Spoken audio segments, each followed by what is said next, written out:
I've never seen anyone tell 102 years worth of history in 10 or 15 minutes.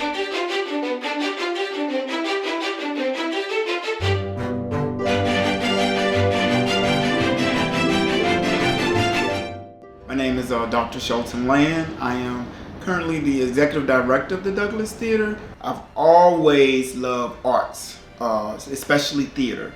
It's a therapeutic tool for me. When I was getting my master's degree, theater kind of like saved me. So I did a lot of drama therapy studies, and so understanding how theater helps us to be free, first of all, helps us to express ourselves, share stories, helps us with being organized. I was just so drawn, and that's what draws me to theater. I am a theater enthusiast.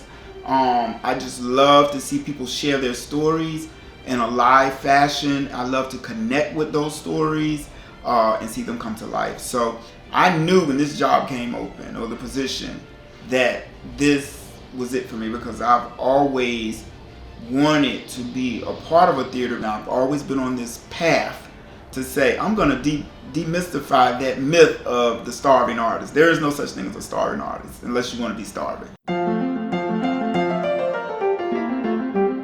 The history, like I said, it starts back in 1921, and when you go through the history of the theater, how the theater was, the vaudeville, it was thriving. 1921, then you move to the 40s, where it became a mecca of black entertainment. It just all comes to fruition when you think about it. 1921, an African American man who was a millionaire built a theater in those times. Here is a space, a safe space, that Charles Henry Douglas created for African Americans to share their stories, to share their talents, to come together in this safe, this comfortable zone, and to feel uninhibited, to do away with, I'm fearful that I may be hung, shot, feel safe here, and what that was for the community. And I think that theater still ties into the black experience as such as it sits, it's still standing, it's been standing for 102 years.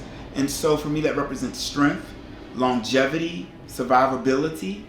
It represents a whole lot of things. I think that it also represents black pride. It really encourages me and inspires me when I think of all of the greats that have come through these doors, have walked, have graced the stage. The theater roots actually run further and deeper than Make and Bill. Like I said, it launched the careers of notable artists such as Little Richard, Otis Redding. These are national artists, worldwide artists. Even those emerging artists to say, hey, you know what? I may not be mainstream, but when I go to the Douglas, I am mainstream. Because everybody's a superstar. That's what it feels like when you grace the stage, to know that for those emerging or experienced or established artists, to grace the stage where other greats such as Otis Redding, Little Richard, James Brown, well, all of them have graced the stages where Ozzie Davis, it's so many greats that have, the Allman Brothers, have graced the stage. And to say that I am playing where these great people have played or paved the way, it makes you feel like a superstar. And so, yes, that's what it represents. It represents pride.